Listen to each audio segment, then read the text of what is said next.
안녕하세요. 생생매거진 오늘 황진입니다. 요즘 물가 오름세가 가파르고 특히 식재료 가격이 크게 올라서 걱정이 많습니다. 그런데 반대로 떨어져서 걱정인 것도 있습니다. 바로 쌀값인데요. 지난해에 이어서 올해도 초과 생산에 수입쌀, 재고쌀 방출까지 더해지면서 45년 만에 쌀값이 가장 많이 떨어졌습니다. 요즘 쌀 한 가마니 80kg, 가격이 19만 5천 원, 1년 전에 비해서 24%가 하락한 건데요. 밥 한 공기에 들어가는 쌀값으로 계산을 한다면 220원이라고 해요. 정말 심각하죠? 가격도 걱정입니다만 수확한 쌀을 보관할 장소도 또 걱정인데 지역에서는 경북 영주에서 가장 먼저 햅쌀 출하가 시작됐어요. 근데 농협에서 모든 벼를 수매할 수가 없다고 합니다.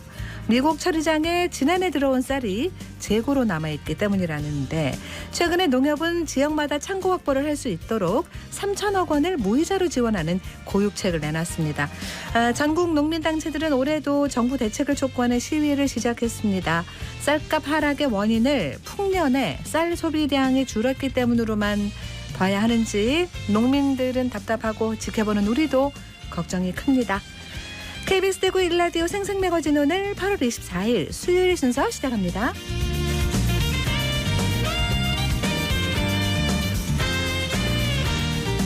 생생매거진 오늘은 대구와 경북 지역민 모두가 함께하는 시사정보 프로그램입니다. 오늘도 청취자 여러분 곁에 한 걸음 더 가까이 다가갑니다. 안동, 포항, 울릉 연결해서 날씨와 소식부터 전해드립니다. 안동입니다. 경북 북부 지역 현재 흐린 하늘에 더위도 한풀 꺾인 모습입니다. 한낮 기온도 뚝 떨어져서 낮 최고 기온 안동 예천 24도, 봉화 23도로 어제보다 3에서 5도가량 낮겠습니다. 내일도 오늘과 비슷한 기온 보일 걸로 예상되고요. 다음 주 초반까지는 예년보다 선선한 날씨 이어질 전망입니다.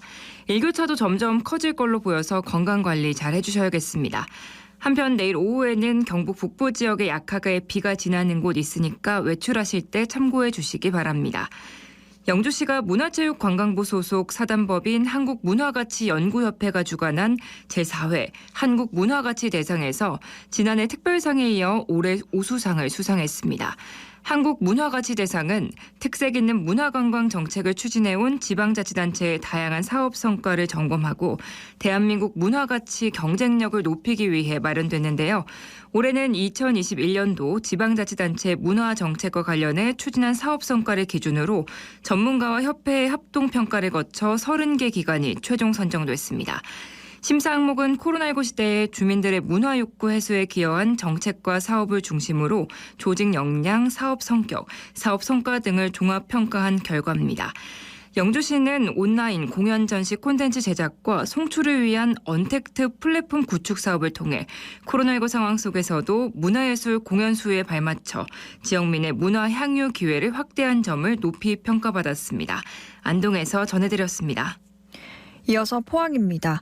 오늘 오전까지 비가 내렸다 그치기를 반복하겠습니다. 오후에는 초속 15m 안팎의 강풍이 부는 곳도 있겠는데요. 시설물 관리 철저하게 잘해주시기 바랍니다. 비가 오면서 큰 더위는 물러가겠습니다. 오늘 낮 기온 23도에서 25도로 어제보다 기온 큰 폭으로 떨어지겠는데요. 주 후반으로 갈수록 더위는 점차 누그러지겠습니다. 대구지방법원 영덕지원은 지난 6일 지방선거 당시 김광열 영덕군수를 도운 선거운동원 4명을 공직선거법 위반 혐의로 구속했습니다. 지난 지방선거와 관련해 단일 사건으로 4명이 한 번에 구속된 건 이번이 처음인데요. 이들은 국민의힘 영덕군수 후보자 당내 경선이 진행 중인 시기에 당원들에게 수십만 원에서 수백만 원에 달하는 금품을 제공한 혐의를 받고 있고요. 경찰은 이들이 김 군수와 친분이 있는 만큼 김 군수가 이 사건에 직접 개입했는지 여부를 조사할 방침입니다. 앞서 지난 5월 경북선관위는 국민의힘 영덕군수 경선과 관련해서 총 220만 원 상당의 금품을 주고받은 혐의로 A씨 등 7명을 검찰에 고발했는데요. 공직선거법을 보면 당내 경선에서 후보자로 선출되거나 되지 못하게 하려고 금품을 제공 또는 약속한 사람은 3년 이하의 징역 또는 1,000만 원 이하의 벌금에 처하도록 정하고 있습니다. 지금까지 포항이었습니다. 이어서 울릉입니다. 울릉도와 독도는 흐린 하늘 보이고 있습니다. 현재 기온은 어제보다 5도 낮은 23도, 습도는 70%입니다. 동해 중부 먼바다에는 북동풍이 불면서 0.5에서 1.5m의 잔잔한 물결이 일고 있습니다. 오늘 여객선은 정상 운항합니다. 울릉도의 대표 축제인 울릉도 오징어 축제가 이번 주 토요일이죠. 27일부터 29일까지 개최됩니다. 이번 축제는 코로나19로 인해 3년 만에 열리게 됐는데요. 올해로 20번째를 맞는 오징어 축제는 태고의 신비, 꿈이 있는 사람과의 만남을 주제로 울릉도 일원에서 펼쳐집니다. 한 해의 풍어를 기원하는 풍어 기원 제례를 시작으로 축제의 막이 오르는데요. 산나물과 해산물을 시식할 수 있는 향토 음식 체험과 피대기 오징어와 맥주를 즐기며 불꽃놀이를 감상하는 피맥 파티도 예정돼 있습니다. 이외에도 원시림을 걸으며 자연을 느끼는 해담길 걷기, 살아있는 오징어를 잡아볼 수 있는 오징어 맨손 잡기, 몽돌을 쌓아 나만의 몽돌탑을 만들어보는 해변 몽돌 쌓기 등 다채로운 프로그램이 기다리고 있습니다. 이번 축제는 방역수칙을 철저히 지키면서 진행될 예정이라고 하니까요. 많은 분들이 울릉도를 방문하셔서 신선한 울릉도 오징어도 맛보시고 울릉도의 멋진 비경을 감상하는 시간 가지셨으면 좋겠습니다. 지금까지 울릉이었습니다.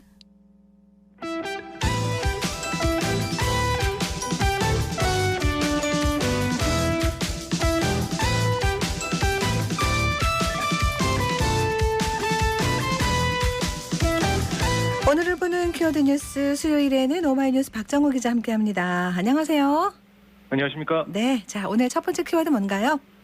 네, 1870조입니다. 1870조. 네. 돈 얘기하시는 것 같은데 이거 빚인가요? 네, 그렇습니다. 아이고, 네. 이게 이제 지난 2013년부터 9년 연속 증가 행진을 이어가고 있는 가계 빚 잔액. 이게 올해 2분기에는 1870조 원에 달한 것으로 나타났습니다. 사상 최대로 또 넘었다 이렇게 되는 거죠? 그렇습니다. 네.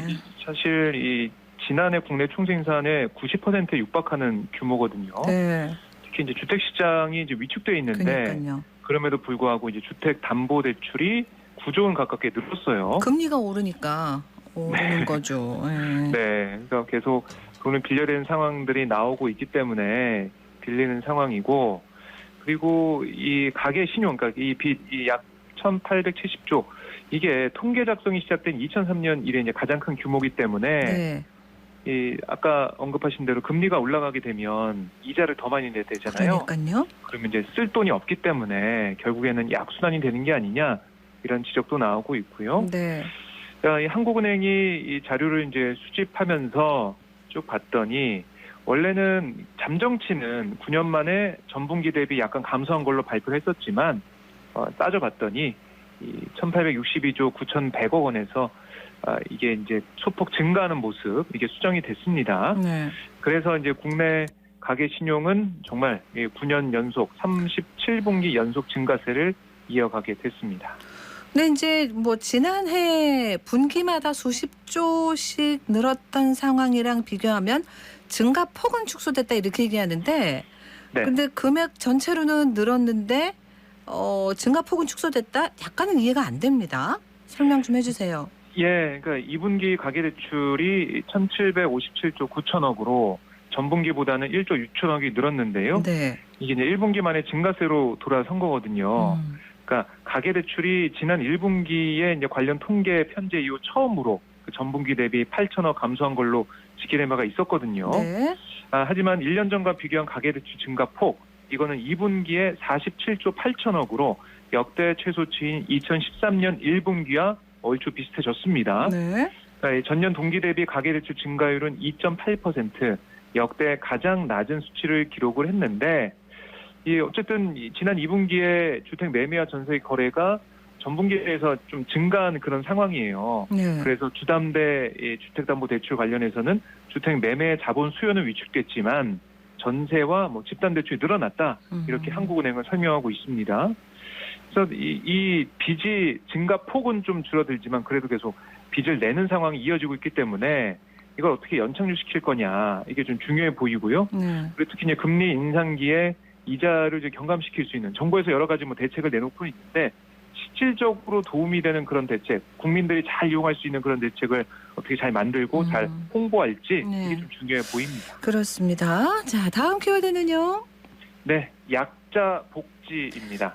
며칠 어젠가요? 그 네네. 수원 또 슬픈 일이 있었습니다. 그렇습니다. 그래서 윤석열 대통령이 약자 복지 얘기를 했더라고요. 네, 그러니까 이 수원 세모녀 비극 이 관련해서 여러 가지 뉴스 나오고 있고 많은 분들이 가슴이 너무 많이 아프다 네. 이런 말씀하고 계시는데요. 이 복지 정보 시스템이 제대로 작동되지 않는, 그러니까 주거지를 이전해서 사는 분들을 위해 특단의 조치가 필요하다. 이렇게 윤석열 대통령이 어제 출근길 이 문답에서 얘기를 했어요. 네. 그리고 자유와 연대의 기초가 되는 복지에 관해서 그동안 정치 복지보다는 약자 복지로 추구했다라고 윤 대통령이 설명을 했고요. 네. 그리고 어려움을 한 몫을 낼 수 없는 약자들을 찾아서 이분들의 어려운 삶을 배려하겠다라고 국민에게 말씀드려왔는데, 특단의 대책을 통해서 다시는 이런 일이 없게 하겠다 이렇게 강조를 했습니다. 그리고 이제 이 약자 복지라는 단어가 좀 생소해서 기자들이 대통령실에 물어봤어요. 네. 그랬더니 진정한 사회적 약자, 취약계층을 찾아내는 게 윤석열 정부의 그 목표고, 그리고 그동안에는 복지라는 게 어떻게 보면 표를 의식한 그런 복지가 많았는데 네. 그런 정치 복지가 아니라 약자 복지를 정말 진정성 있게 하겠다 이렇게 대통령실은 설명을 했습니다. 그래요. 알겠습니다. 다음 키워드는요? 네, 건강보험입니다. 건강보험 이거 좀 재정 개선하자 이런 움직임이 나오던데 시작됐나 봅니다. 그렇습니다. 이 보건복지부가 건강보험 재정개혁 추진단 이걸 발족하고 건강보험 재정에 대한 수술에 나서고 있는 상황인데요. 예. 어제 이기일 제2차관을 단장으로 하는 필수 의료 확충을 위한 건강보험 재정개혁 추진단 첫 회의를 열었어요. 네. 이 추진단에는 복지부와 국민건강보험공단, 건강보험심사평가원 등이 참여해서 건강보험 재정 개선 과제를 발굴을 합니다. 그래서 복지부 얘기를 들어보면 건강보험 제도가 1977년부터 시행된 이후에 전 국민의 의료 접근성을 높이고 좀 높은 성과를 달성했다라고 평가를 했습니다. 사실은 우리가 이제 해외에 나가 보면 우리 건강보험 제도 좋은 걸 알게 된다 이런 말씀 많이 하시잖아요. 네, 맞아요. 그래서 이런 게 성과는 있었지만 최근에 비급여 항목을 급여화하는 과정에서, 그러니까 건강보험 적용 안 되던 항목이 건강보험 적용이 되는 과정에서 일부 항목의 이용량이 예상보다 급증하는 부작용이 나타나고 있다. 이렇게 지적하고 있습니다. 네. 그러니까 대표적으로 보면은 2018년 10월부터 건강보험 급여 보장에 적용된 뇌혈관 자기공명 영상, 그러니까 MRI 재정 지출, 네. 이게 지난해 2,529억 원으로 원래 목표였던 2,053억 원을 넘었어요. 그래서 집행률이 123.2%를 나타냈거든요. 네. 이런 식으로 이 재정 건정성이나 이제 복지 수준에 좀 부담이 되는 그런 상황이 나오고 있다.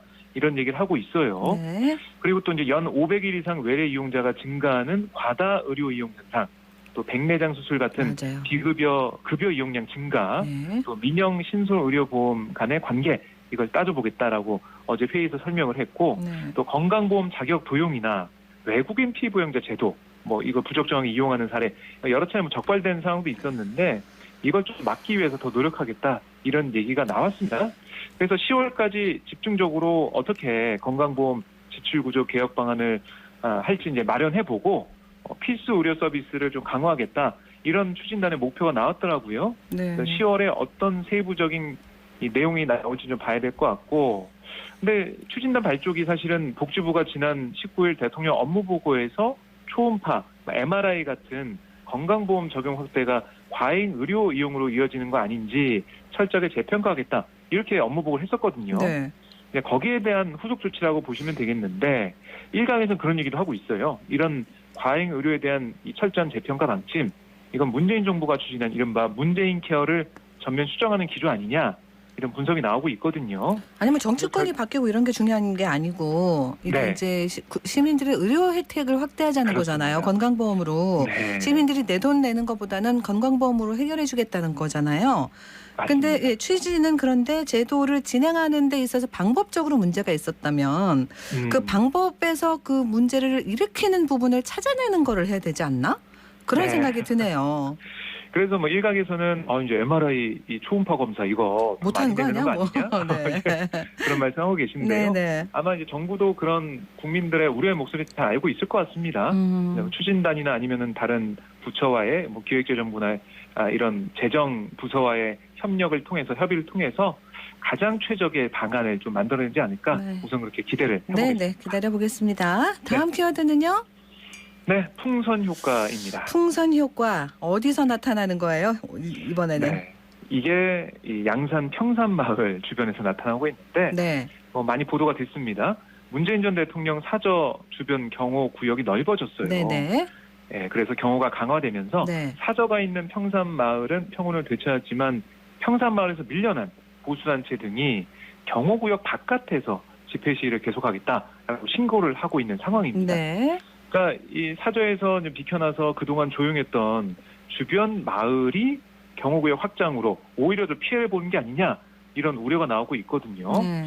이 경남 양산경찰서에 따르면 그동안 양산시 하북면 지산리 평산마을, 그러니까 문 전 대통령 사저 맞은편에서 집회 시위를 하던 보수단체 두 곳이 경호구역 확대 첫날인 지난 22일 경호구역 밖에 평산마을 입구 쪽에서 문 전 대통령 반대 집회 하겠다 이런 걸 경찰에 신고를 한 거예요. 네. 그래서 오늘부터 집회하겠다라고 얘기를 했는데 이게 원래는 경호구역이 기존 사저 울타리까지 해서 지난 20일부터 울타리에서부터 300m까지 넓어졌잖아요. 네네. 그래서 문재인 전 대통령이 일과 시간에 나와서 산책도 했다 이게 또 보도가 되기도 했는데 네. 평산마을 주민들은 정말 좋아하더라고요. 이제 매미 소리가 들린다, 새 소리가 들린다 네네. 이런 얘기를 했는데 진작 이렇게 좀 해주지 이런 얘기도 하시던데 그런데 이제 문제는 이게 이제 밖에서 벗어나게 되면 결국에는 평산마을 아랫동네인 서리마을과 또 이제 가까운 곳으로 주변 이 주민 가구 수가 문 전 대통령 사저가 있는 것보다 많은 그런 지역이 있거든요. 예. 여기가 더 피해를 볼 수 있다 그런 우려가 나오고 있어요. 네. 이건 좀 어떻게 할 것이냐. 이거는 경호처에서 어떻게 할 수 있는 게 아니라 경찰에서 집회 시위에 관한 법률에 따라서 이제 들여다보는 건데 그래야죠. 뭐. 이걸 좀 어떻게 막을 수는 없거든요. 집회 시위에 자유가 있기 그렇죠. 때문에. 네. 그래서 어떻게 좀 지혜를 짜낼 수 있을지 좀 더 지켜봐야겠습니다. 그렇습니다. 마지막 키워드 하나 볼까요? 네, 낮아지는 데시벨입니다. 네. 그러니까 소음 기준 강화한다는 얘기죠. 어디예요? 네, 아파트든 공동주택 층간소음 판단 데시벨이 낮아지는 거예요. 네. 그만큼 더 꼼꼼하게 들여다보겠다 이런 건데요. 네. 그러니까 더 작은 소음도 법적 층간소음으로 인정받을 수 있게 된다 이렇게 보시면 되겠습니다. 그러니까 환경부와 국토부가 층간소음 판단 기준을 낮추는 이 공동주택 층간소음의 범위와 기준에 관한 규칙 개정안 이거 마련했다고 어제 밝혔는데 이거 좀 들여다보면 연내 시행할 수가 있다고 해요.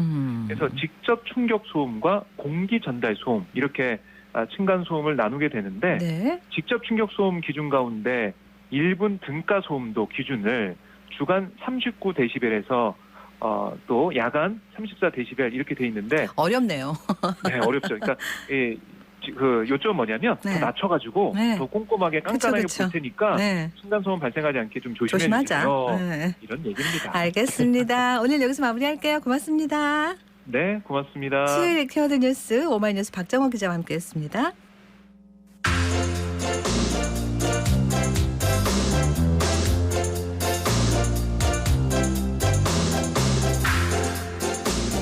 네, 수요일 현장 리포트는 포항 소식 전해드립니다. 경주 아이들이랑 같이 가면 주로 박물관이나 이런 데 가시죠? 국립경주박물관 안에 있는 어린이박물관에서 체험 프로그램을 하고 있다고 합니다.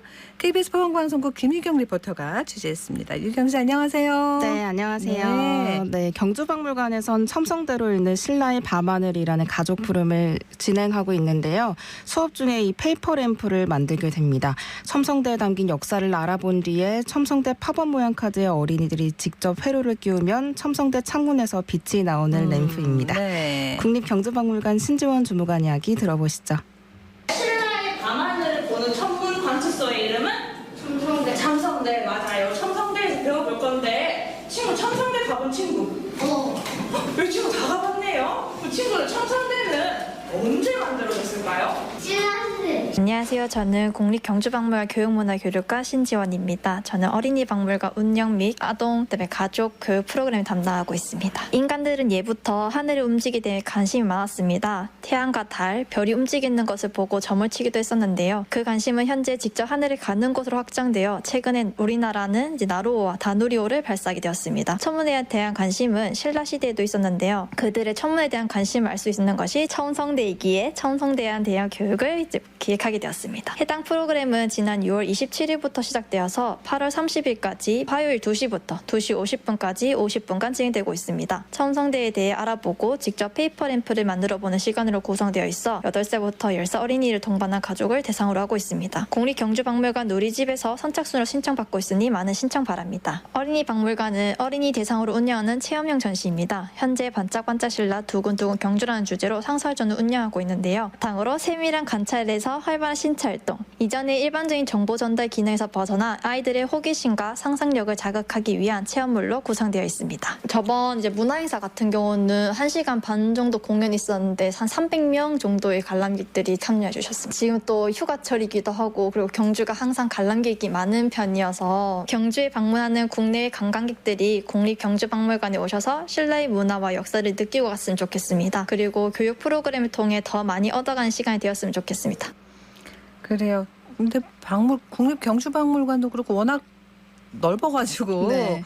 뭐 하나 보려면 시간 되게 오래 걸리잖아요. 그죠? 그쵸. 늘 시간이 모자라서 아쉽고 그랬는데 이런 특별 전시 미리 좀 팁 좀 주시면 알고 가면 좋겠네요. 네, 일단 특별전시관에선 현재 낭산 도리천 가는 길이란 전시가 열리고 있는데요. 이 낭산이라는 건 신라사에서 큰 비중을 차지하지만 산 이름의 유래조차 명확하지 않았을 만큼 주목을 그다지 받지 못했습니다. 남산인 줄 알았네. 네. 낭산이요? 네네네. 이번 전시가 또 신라인들이 신성하게 여겼던 낭산을 이해하는 전시여서 추천을 해드리고요. 네. 또 9월부터는 69기 경주 어린이 박물관도 열립니다. 박물관 학교도 열립니다. 프로그램 진행하는 황예지 씨 이야기도 들어보시죠. 안녕하세요. 국립경주박물관 교육문화교육과 황예지라고 합니다. 첨성대로 읽는 신라의 밤하늘은 어린이 박물관 상설전 연계 교육 프로그램입니다. 국립경주박물관 어린이 박물관은 5개의 소주제로 이루어져 있는데 그중 신라에 꼽힌 예술과 과학이라는 코너와 연계하여 기획한 프로그램입니다. 저희가 이번에 과학이라는 거에 초점을 맞춰서 첨성대를 주제로 신라의 문화유산의 과학 우수성을 이해한 뒤 페이퍼 램프 만들기라는 과학 활동을 통해서 어린이들의 창의성을 높이고자 기획하게 되었습니다. 이 프로그램은 8월 30일에 끝나게 되지만 이 프로그램이 끝나면 또 다른 코너와 연계된 프로그램이 또 기획될 예정입니다. 그래서 앞으로 상설전과 연계하여 또 다양하고 유익한 프로그램을 개발하여 어린이들이 이제 올 때마다 새롭고 또 친숙한 박물관으로 느껴질 수 있도록 하고 싶습니다. 경주의 여러 문화재들 중에서도 첨성대는 그 대표적인 문화재라고 할 수 있는데 그 몇 년 전에 포항이나 경주에 큰 지진이 왔을 때도 첨성대는 무너지지 않고 이렇게 1400년이 넘는 시간에도 그 자리에 잘 서 있습니다. 그래서 어떻게 첨성대가 그런 지진에도 무너지지 않고 그 자리에 서 있을 수 있는지 첨성대의 과학적 설계의 숨은 비밀과 신라의 뛰어난 건축 기술을 어린이들이 알아갔으면 좋겠습니다. 다행히도 첨성대가 박물관 그 주변에 있기 때문에 이 수업에만 그치지 않고 이 첨성대 직접 방문해서 첨성대를 눈으로 본다면은 이제 그 프로그램에 대한 이해를 높일 수 있을 것 같고 내용도 상기시킬 수 있을 것 같아서 첨성대에 직접 가보는 것을 추천드리고 있습니다. 어린이 박물관도 주제를 이렇게 정해서 나눠놨다면서요? 네, 맞습니다. 네. 일단 어린이 박물관은 신라가 남겨놓은 눈부신 문화유산을 오늘날 경주에서 새롭게 깨워보자라는 의미를 담고 있습니다. 화랑이 되다, 왕을 만나다, 부처님의 나라를 꿈꾸다, 세계로 무대를 넓히다, 신라에 꼽힌 예술과 과학 이렇게 총 5가지 소주제로 이루어져 있는데요. 네. 어린이들이 신라의 우수한 문화를 이해하고 상상력과 창의력을 더해서 새로운 문화를 창조할 수 있는 공간이라고 할 수 있겠습니다. 직접 프로그램 체험하러 온 어린이와도 이야기 나눠봤습니다. 들어보시죠. 저는 경기도 파주시 문산읍에 사는 정윤채입니다. 오늘 파주에서 오기 전에 경주의 많은 문화재를 보고 싶어서 미리 이 시간은 여기 갔다 하고 계획을 많이 세워가지고 오늘 여기 오게 됐습니다. 첨성대랑 황룡제 구축 목탑 등등 꽤 많이 압니다. 저는 황룡사 구축 목탑을 제일 좋아해요. 근데 그게 몽골인들이 와서 다 부셔버려가지고 사라졌잖아요. 그래서 빨리 복원돼서 보고 싶어요. 일단 첨성대에 가서 하늘을 보니까 그때 신라인들도 그 땅을 밟았을 거니까 그 땅을 저도 같이 밟으니까 좋아요. 일단 여기서 유적지는 차를 타고 동굴과 월지하고 쫙 둘러보는 버스를 타요. 저는 진짜 진심으로 황룡사 구축목탑에 진짜 꼭 가보고 싶어요. 이미 가봤는데 꼭 복원된 모습으로 사진도 찍어서 거기 가보고 싶어요. 네. 진아 부러지게 얘기를 잘하는지. 그렇죠. 네, 이번 첨성대로 읽는 신라의 밤하늘 프로그램은 8월 30일까지 열립니다. 얼마 안 남았으니까요. 아이와 함께 경주에 오시는 분들은 사전 신청하셔서 좋은 추억 만들고 가셨으면 좋겠습니다. 그래요. 잘 들었습니다. 네, 감사합니다. 네, 포항의 김일경 리포터였습니다.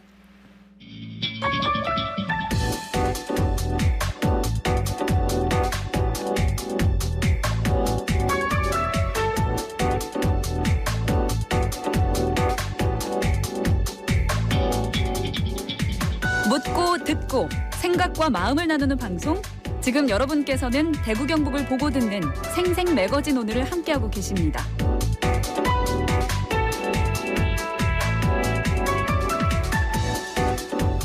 민선 8기 홍준표 대구시장의 핵심 공약 중에 하나가 군사시설 이전입니다.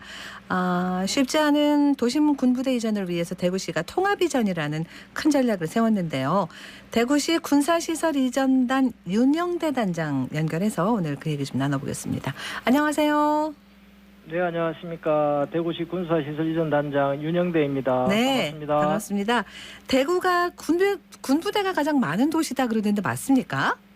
네, 그렇습니다. 우리 대구시 도심에 있는 군부대는 총 7개소이며 그 전부를 이전하려고 하고 있습니다. 네. 어디? 수성구에는 이작전사령부, 오군수지연사령부, 공군 방공 포병학교가 있으며 네. 북구에는 54단 사령부가 있고 남구에는 미군 부대인 캠프워커, 캠프헬리, 캠프조지가 주둔하고 있습니다. 맞네요. 그 시민들 사는 생활권 안에 이렇게 군부대가 많이 있는데 우리는 뭐 그냥 늘 보던 곳이고 하니까 자연스럽긴 합니다만 이게 도심이 개발되고 점점 커지고 이러면서 이 군부대가 좀 외곽으로 이전해야 된다라는 이런 어떤 필요성이나 요구도 많아지는 거죠? 네네, 그렇습니다. 현재 대구가 전국적으로는 도심 내에 주둔하고 있는 군부대가 제일 많은 도시입니다. 6.25 전쟁 이후에 현 위치에 주둔할 때만 해도 도시 외곽 지역에 있었지만 도시가 발전하고 팽창하는 과정에서 군부대가 도심 가운데로 들어오게 되었으며 군부대로 인하여 기형적으로 도심이 발전하였습니다.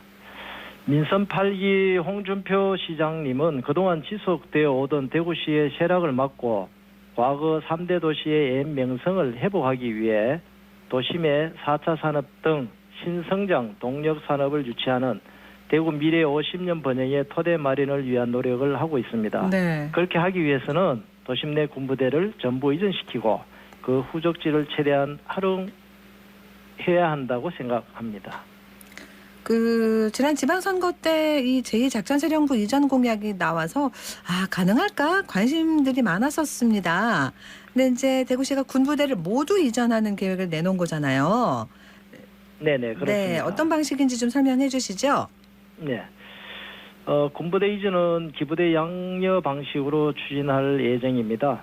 그동안의 군부대 이전은 대부분 개별 부대 단위로 이전이 되었고 그것도 정주 환경이 열악한 외곽지로 이전됨에 따라 군인과 군인 가족들 입장에서는 삶의 질이 떨어지는 등 피해의식이 내재되어 있는 것이 사실입니다. 네. 이와 달리 이번에 이제 대구시가 구상하는 군부대 이전 방식은 이전 대상 부대를 전부 통합하여 민군 상생 복합 밀리터리 타운 방식으로 이전할 계획이며 이전 장소도 민간 도심의 정주 인프라를 활용할 수 있는 것으로 이전할 계획입니다.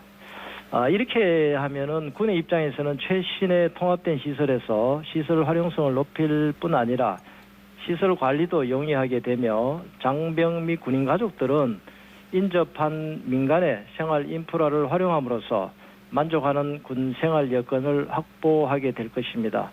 또한 이전 지역의 지자체는 부대가 새로 주둔함으로써 인구가 유입되고 지역 경제가 활성화되는 효과가 있으므로 군과 민이 서로 상생하는 좋은 방안의 이전 방식이 될 것으로 생각하고 있습니다. 어디 이제 계획이 나온 거죠? 네네, 그렇습니다. 네네, 칠곡군이 적극적으로 유치하겠다는 의사를 밝혔던데요. 지난주에 그 두 지자체장이 만났다고 들었습니다. 어떤 얘기 들어갔을까요? 네네, 그렇습니다. 칠곡군에서도 대구시가 구상하는 민군 상생 밀리터리 타운 개념의 이전 방식에 대하여 공감하였고 부대 유치 의사를 적극 밝히는 자리가 되었습니다. 대구시는 이에 따라서 7급 군에서 대구 주변의 지자체들 중에서는 처음으로 유치 의사를 밝힌 만큼 우선적으로 검토를 해나갈 생각입니다. 그리고 7급 군에서 제시한 이전 부지에 대해서는 부대 주둔지 조성의 지형적 입지 조건과 작전적 측면에서의 작전 수행 여건, 장병들의 정주 환경 등을 고려하여 면밀히 검토한 후 현지 조사와 실무 토의를 진행할 예정입니다. 타 지자체에서도 부대 유치를 요구하면 동일한 개념으로 검토할 계획에 있습니다. 알겠습니다. 일단은 이 두 지자체 간의 논의가 탄력을 받고는 있습니다만 한꺼번에 옮긴다면 또 더 큰일이 될 텐데 절차들이 많이 남아있겠죠? 네네, 그렇습니다. 네. 군부대 이전 사업은 앞서 말씀드린 대로 기부대 양여 사업 절차에 따라서 추진됩니다. 이전 절차를 간략히 말씀드리자면 먼저 이전 장소를 선정하고 이전 부대 시설 사업 계획과 후적지 개발 계획을 수립하여 국방부에 부대 이전 협의 요청서를 건의하게 됩니다. 네. 그러면 국방부에서는 이를 검토하여 작전성 및 사업성 등의 문제가 없으면 국방부와 대구시 간 합의각서를 체결하게 됨으로써 본격적으로 이전 사업이 진행됩니다. 그리고 미군부대 이전은 국군부대와 달리 주한미군 사령부와 미 정부와의 협상을 통해 절차가 진행될 것이고 이에 따라 국방부가 협상의 주체가 되고 필요시에 국회 동의 등의 과정을 통해 이전 절차가 이루어지게 될 것입니다. 네, 말씀하신 대로 군부대, 국방부 이 관련되는 기관이나 단체만 해도 상당히 많지 않습니까? 네네. 분위기는 괜찮은 거예요? 이전이? 예, 그렇습니다. 현재 이제 사업 초기에 이제 가장 중요한 것이 이전의 필요성과 공감대 형성이라고 생각합니다. 네. 그동안에 이제 54단장 등의 이제 이전 대상 부대 지휘관들을 모두 만났고 대구시 군부대 이전 사업의 필요성과 사업 구상을 설명을 드렸고 나아가서 육군본부와 국방부에도 설명을 드렸습니다. 다행히 이전 대상 군부대는 대구시 입장을 대체로 공감하고 있고 아마도 향후 국방부에서 정책적으로 결정되는 사항에 동의할 것으로 보고 있습니다. 네. 이제 시작 단계라서 시간이 많이 걸리겠다라는 생각이 드는데 구체적으로 어느 정도나 예상하고 계신 거예요? 과거에 이제 35사단과 39사단의 경우에 이전 사업에 각 한 23년, 24년씩 걸렸습니다. 네.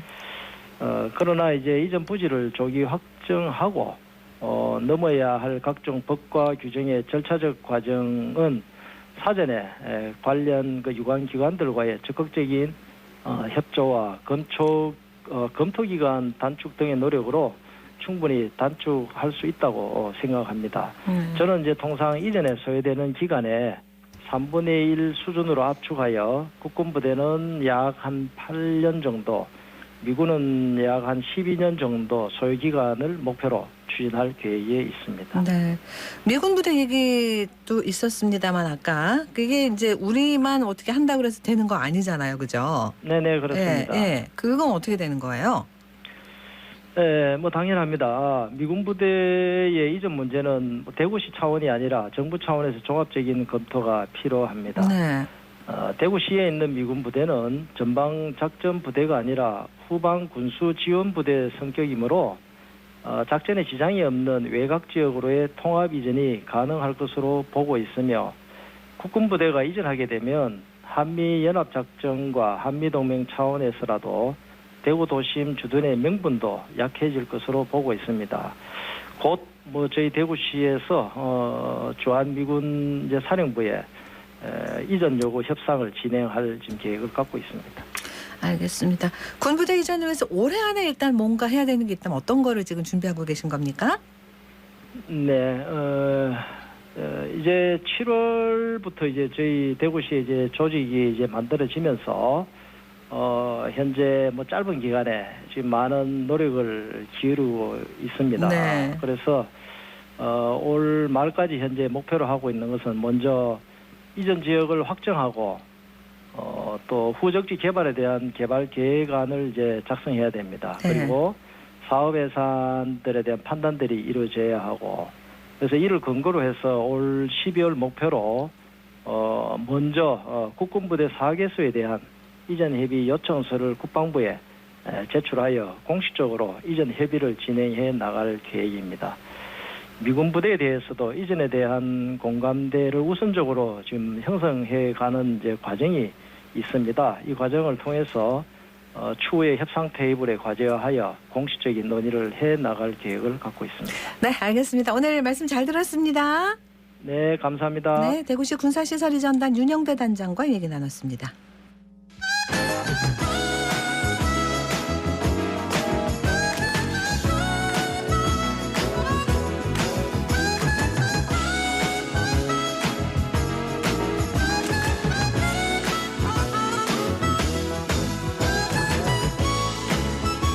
네, 11시 41분 됐습니다. 더 나은 대구를 위해 고민하고 행동하는 시민들을 만나는 시간 답은 공익과 공동체 답공공. 오늘은 대구 마을 공동체 만들기 지원센터 문정환 총괄 운영팀장과 함께합니다. 어서 오세요. 네, 반갑습니다. 오늘 어떤 얘기 준비해 주셨어요? 재미있는 강좌가 있다고요? 네, 맞습니다. 네. 그 달서구 이곡동에 있는 마을 공동체죠. 그 성서 공동체 FM에서 프로젝트 동감, 동네에서 감성 충전하기라는 재미있는 강의를 마련했습니다. 네. 먼저 성서 공동체 FM에 대해서 잠깐 소개해드리면요. 이 단체는 2005년에 설립됐고요. 주파수를 가진 공동체 라디오 방송국입니다. 네. 이곳에는 지역의 주민들 누구나 라디오 진행자가 되어서 프로그램을 직접 기획하고 진행할 수 있는데요. 각자가 하고 싶은 것을 주제로 프로그램을 기획하기 때문에 이 가운데 특별한 재능을 뽐내시거나 독특한 삶의 이력을 소개하시는 분들이 많습니다. 네. 책이나 음식 만드는 방법을 소개하기도 하고요. 성서 지역에는 이주민들이 또 그렇죠. 많거든요. 이분들이 진행자가 돼서 한국어가 아니라 본국의 언어로도 지역에서 살아가는 얘기를 방송하기도 합니다. 그중에서 5분이 직접 강사가 되어서 주민들이 강의를 하는 프로그램을 하고 있는데요. 6월부터 매월 한 분의 강사가 강의를 하고 있습니다. 성서 FM 저도 예전에 뭐 다른 팟캐스트 이런 거 만든다고 좀 자주 가봤었는데 예. 옮겼더라고요. 예, 맞습니다. 예전 위치에서 그죠? 예, 달서구 장기동에서 이제 네. 이곡동으로 옮겼습니다. 그렇게 멀지는 않은 거죠. 예, 맞습니다. 네, 맞습니다. 주민들이 직접 방송 진행도 하시고 강사도 하고 예. 아주 소중한 공동체 라디오가 바로 성서 공동체 FM입니다. 이번에 강사로 참여하신 분들은 어떤 분들이신데요? 네, 그 라디오 구멍가게라는 프로그램 진행자인 건승남 씨는 매해마다 하나의 주제를 선정하고 그 주제와 관련 있는 사연이나 노래를 소개하고 있는데요. 네. 주로 7080 노래를 다루고 있습니다. 직접 연주와 노래도 할 만큼 이제 재능을 갖추고 계시는데요. 그래서 이분께서는 가요교실 강좌를 진행했습니다. 아하. 그리고 지난 7월에 진행된 두 번째 강좌에서는 시인 보호구역이라는 프로그램을 진행하고 있는 손은주 시인께서 시를 쓰는 방법에 대해서 강의를 했었죠. 그리고 이번에 소개드릴 세 번째 강좌에서는 이곡동에 있는 마을 공동체 행복님의 이제 대표이신 강문주 대표님께서 진행을 했습니다. 네. 행복님은 이제 성인기 발달 장애인들의 자립을 지원하고 있는 마을 공동체인데요. 강문주 대표님께서는 그 관련 내용을 다루는 오늘은 해피데이라는 라디오 프로그램을 현재 진행하고 계십니다. 그래서 지난 8월 18일에 진행된 강좌에서도 내 안의 장애 감수성 깨우기라는 제목으로 강의를 진행했던 것이죠. 그래요. 행복림입니다. 행복한 숲인가 봐요. 그죠? 예, 맞습니다. 행복림, 강문주 대표, 또 수강생들 이야기 우리 서유리 리포터가 취재해왔습니다.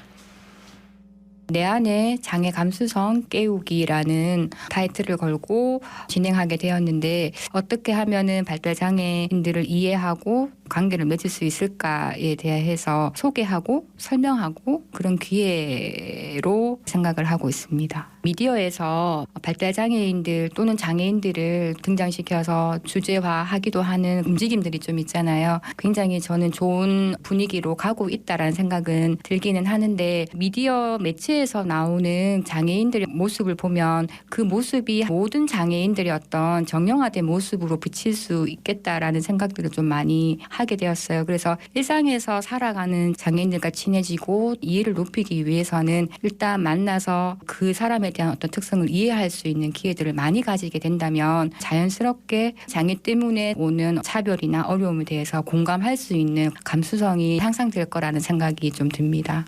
다양한 사례들을 이야기를 얘기를 해주셔서 그 부분이 되게 좋았던 것 같아요. 일상에서 장애인을 자연스럽게 만나고 소통하고 그렇게 해야 많이 인식이라든지 편견이 달라질 수 있겠다 그런 생각을 했고요. 비장애인인 사람들이 각자의 개성을 가지고 있듯이 장애를 가지고 있다고 해서 장애인이라는 세 글자에 그 모습들을 다 담을 수는 없다고 생각하거든요. 그 사람의 개인으로서 만났으면 좋겠다는 생각이 듭니다.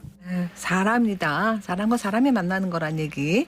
네, 누구나 꼭 알아야 하는 중요한 내용을 얘기하셨네요. 네, 그 강의에서는 우리가 알게 모르게 가지고 있는 장애인에 대한 차별의 인식들을 하나하나 짚는 것에서 시작을 했는데요. 네. 일상에서 장애인 대 일반인 또는 정상인으로 구분해서 부르는 건 특정 상태가 더 좋다거나 우월하다는 인식을 은연중에 가지고 있다는 것이기 때문에 저희가 표현을 할 때도 장애를 가지고 있느냐 없느냐라는 맥락에서는 정상인 또는 일반인이 아니라 비장애인이라는 표현이 맞습니다. 네, 적합하다라고 말씀을 하셨습니다. 네. 그리고 장애를 가진 분들이 세상을 인식하는 방법이나 방식이나 행동 사례들도 얘기를 하셨는데요. 갑자기 소리를 친다든지 어느 공간에 들어가면 열려진 문을 모두 닫으려는 행동을 하고 계시는 분들이 계시다고 다 다르니까요. 네, 맞습니다. 그러니까 그죠? 네. 네. 하지만 이런 행동들도 장애인들이 세상을 인지하고 바라보는 방식을 알고 나면 충분히 이해할 수 있다라는 것을 이제 강조를 하셨습니다. 네. 무엇보다 이제 대표님께서 다년간 장애인들과 함께 생활하면서 느낀 사례들을 많이 소개를 해주셔서 저희가 강의 내용에 더 공감을 할 수 있었던 것 같습니다. 네. 우리 팀장님도 이제 가보시고 해서 늘 함께해서 아실 텐데 어떤 부분이 제일 그렇게 공감 가고 그러시던가요? 그 강의 내용 중에서요. 저는 그 얼마 전에 종영한 그 드라마 이상한 변호사 우영우. 네, 드라마가 큰 인기를 끌었었거든요. 네. 드라마가 장애인에 대한 편견을 깨트리는데 이제 일조를 했다고 하지만 사실 이제 자녀를 둔 부모들은 괴리감을 느꼈다고 합니다. 네. TV에서 이제 우영우가 장애를 극복하고 능력도 좀 특출나게 나오고요. 너무 사랑스러운 모습으로 나오거든요. 그래서 역시나 이제 최선을 다해 키웠지만 현실은 드라마의 주인공과는 다르게 살고 있는 모습과 비교가 많이 되었다는 것이죠. 네. 그래서 장애를 다루는 드라마나 영화가 많아지고 있어서 인식 개선에는 여러 도움을 주고 있지만 장애인은 뭔가 부족한 사람이거나 아니면 반대로 뭔가 비상한 사람이 아닌 아까 개인 대 개인이라고 말씀하셨는데 네. 있는 그대로의 모습을 봐줬으면 한다고 얘기하는 점이 저는 인상 깊었습니다. 네. 그리고 또 하나 더 소개해드리면 강문주 대표님께서 장애 학생들과 식당에 가셨다고 하더라고요. 밥을 먹고 계산하려고 했는데 사장님께서 어느 분께서 누가 이제 먼저 계산을 했다고 합니다. 했다고 말씀하셨던 것이었습니다. 그래서 알고 보니까 옆 테이블에 어느 청년이 몰래 계산을 하고 나갔다는 것인데요. 그분은 선의로 했던 행동인데 당사자들 입장에서는 어떻게 보면 연민의 감정으로 바라보신 게 아닐까라는 생각에서 어떻게 불쾌감을 느낄 수 있는 행동이었다고 강의 때 말씀하셨습니다. 네. 그래서 그분의 선의를 너무 잘 이해하고 있기 때문에 그 선의에 이제 감사도 표하는 한편 그 행동의 의미에 대해서 서로 좀 나누고 싶었는데 이후로는 이제 만날 수가 없었다고 합니다. 네. 혹시 방송 들으시면 한번 연락 주시면 고마운 마음이었을 거라고 생각하죠. 네. 그러니까 우리가 어디서도 잘 듣지 못하는 그런 솔직한 이야기들을 많이 나눌 수 있는 곳이다라는 얘기고요. 이런 강좌를 통해서 주민들이 서로 가까워지고 이야기도 하고 이런 기획이 마을 공동체선 뭐 자연스러운 거죠, 뭐 그죠? 예, 맞습니다. 네. 동네 안의 마을 방송국은 주민이면 누구나 참여할 수 있는 방식으로 운영되어야 하죠. 그래서 주민이 직접 라디오 프로그램의 진행자가 되어보고 작가가 되어보기도 하는 것인데요. 라디오에서 동네에서 살아가는 평범한 삶의 얘기를 나눠보기도 하고 동네 문제에 대해서 토론해보기도 합니다. 그리고 본인이 특별한 재능이나 관심이 있다고 한다면 그러한 재능을 알리거나 관심사를 함께 나눌 수 있는 통로로도 마을 방송국이 활용될 수가 있는 것이죠. 지금 대구 각지에는 마을 방송국에서 이제 설립이 지금 되고 있는데요. 성서공동체 FM을 비롯해서 안심마을 방송국, 달성 토성골목 마을 방송국, 시즈 마을 방송국 등 이제 모두 6개의 마을 방송국이 있습니다. 주민이 모여서 서로 소통하면서 관계를 맺는 과정이 마을 공동체 활동이라고 하는데요. 이런 마을 공동체 활동의 확산에 마을 방송국이 점차 중요한 수단으로 자리 잡아가고 있습니다. 네. 그래서 앞으로 더 많은 마을 방송국이 대구 각지에 만들어졌으면 합니다. 그렇습니다. 자, 이번 프로그램 현장 분위기도 한번 보고요. 성서 공동체 FM 김경민 PD 얘기도 들어봤습니다. 범원이 장갑은 손모아 장갑으로 이렇게 이야기를 하라고 하더라고요. 결정장애란 말도 결정을 잘 하지 못하는 성격이네. 그래서 그럼 어떻게 다르게 말하면 아니 참 우유부단하네 이렇게 말하면 되는데 나 결정장애야 그렇게 얘기를 하잖아요. 근데 정말로 이제 어떤 장애가 가지신 분이 옆에 계시면 기분 별로 안 좋죠. 이분은 안녕하세요 인사보다는 뭐 대신 하면은 이제 상대방의 불편들 이렇게 짝이 있어요. 그렇게 해서 상호작용을 먼저 시도한다는 거죠. 그런 거를 알게 되면은 이분이랑 소통하는 데는 굉장히 도움이 될 거라 생각이 들고, 방송 회원분들께서는 재능이 엄청 많으시거든요. 가요교실에 선생님분도 계시고 시 쓰는 분들도 계시고 그분들의 재능을 조금 살려서 마을 주민분들과 이렇게 조금 연결할 수 없을까라고 고민을 하다가 원데이 클래스를 진행하자 해서 프로젝트 동감, 동네에서 감성 충전하기라고 해서 그렇게 진행하게 되었습니다. 어떤 분들을 컨택을 해야지 본인의 재능을 잘 끌어낼 수 있을까를 되게 많이 고민해서 회의를 되게 많이 했어요. 과연 동네 주민분들이 얼마나 오실까? 약간 이런 것도 조금 고민되긴 했었는데 그래도 항상 좀 자리를 채워주셔서 잘 진행되고 있는 것 같아요. 방송 회원분들이 여기 안 사시는 분들이 대부분이에요. 이런 것들을 통해서 주민들이랑 만나고 마을에서 이분들이 활동할 수 있는 반경을 조금 넓혀드리면 좋겠다 이런 생각을 했었거든요. 강좌가 더 남아있죠? 네, 맞습니다. 네, 일정 마지막으로 좀 봐주세요. 예, 오는 9월 21일에는 지역에 재미있는 사회 활동을 하고 있는 청년들을 소개하는 술라디오 프로그램 진행자이신 전지혜님의 스피치 강의가 있습니다. 네. 프로그램 진행을 정말 이제 맛깔나게 깔끔하게 하시거든요. 그리고 여러 사람들 앞에서 얘기를 많이 하시는 분들은 한번 들으시면 좋을 것 같고요. 네. 10월 19일에는 내 멋대로 해라라는 프로그램의 진행자인 박지용님께서 감성사진 찍는 법에 대한 원데이 클래스 강좌가 있습니다. 네. 느낌으로 보통 우리가 이렇게 찍잖아요. 그래서 좋은 사진 나올 수도 있지만 이런 방법들을 아시면 더 많은 도움을 얻을 수 있지 않을까 생각합니다. 네. 해당 강의에 관심 있으시면 저희 대구 마을센터나 성서 공동체 FM으로 연락 주시면 감사드리겠습니다. 알겠습니다. 오늘 소식 여기서 마무리할게요. 고맙습니다. 네, 감사합니다. 네, 답공공 오늘은 대구 마을 공동체 만들기 지원센터 문정환 총괄팀장과 함께했습니다.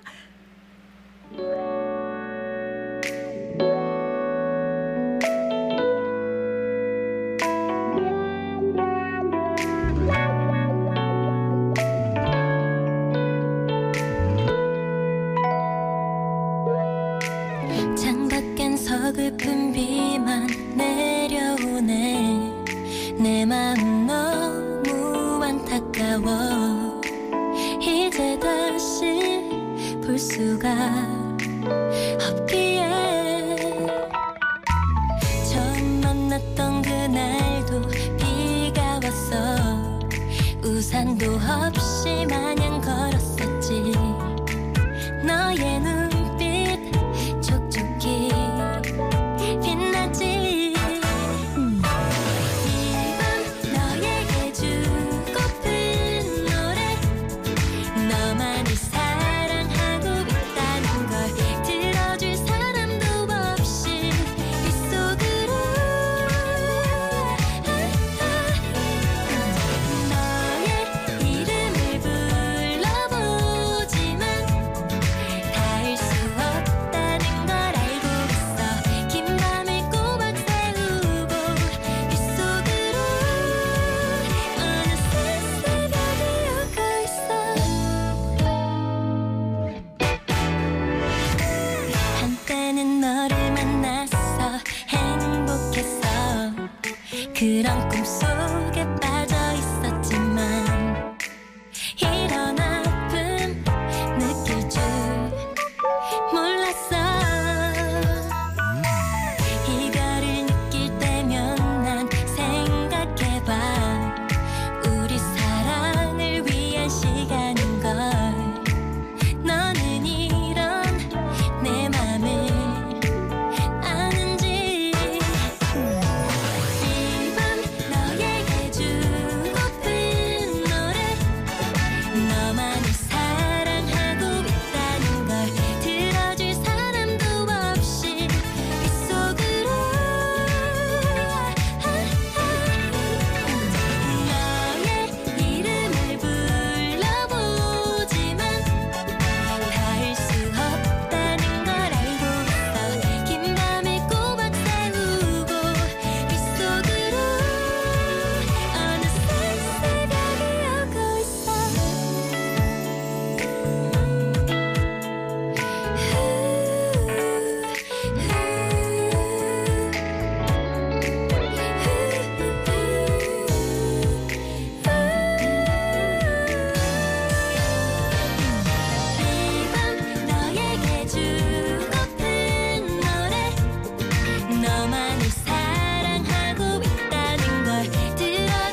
여우야 오늘은 조이의 노래로 들어봤습니다.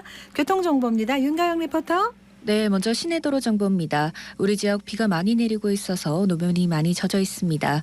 20% 감속 운전하셔야겠습니다. 신천대로 상동교 방향으로 도청교에서 차간 간격 좁혀진 후에 희망교 나오는 구간까지 서행으로 이동하는 모습입니다. 경대교에서 도청교 구간 양방향으로 잠깐 주춤하면서 이동할 뿐 대부분 구간 흐름 좋습니다. 공평로 공평내거리에서 중앙내거리 방향으로 좌회전하는 차량 공평내거리 신호 2번 예상하셔야겠습니다. 월곡로는 상인내거리에서 월곡내거리 방향으로 차간 간격 약간 좁혀지고 국채보상로 청구내거리에서 MBC내거리로 향하는 구간 신호에 따라 몰렸다 풀길기를 반복하고 있습니다. 이어서 고속도로입니다. 작업 중인 구간 있는데요. 경부고속도로 부산 방향으로 칠곡 휴게소 부근 157km 지점부터 외관 154km 지점까지 4차로 쪽에 구조물 정밀 안전작업 중입니다. 지금까지 이 시각 교통정보였습니다.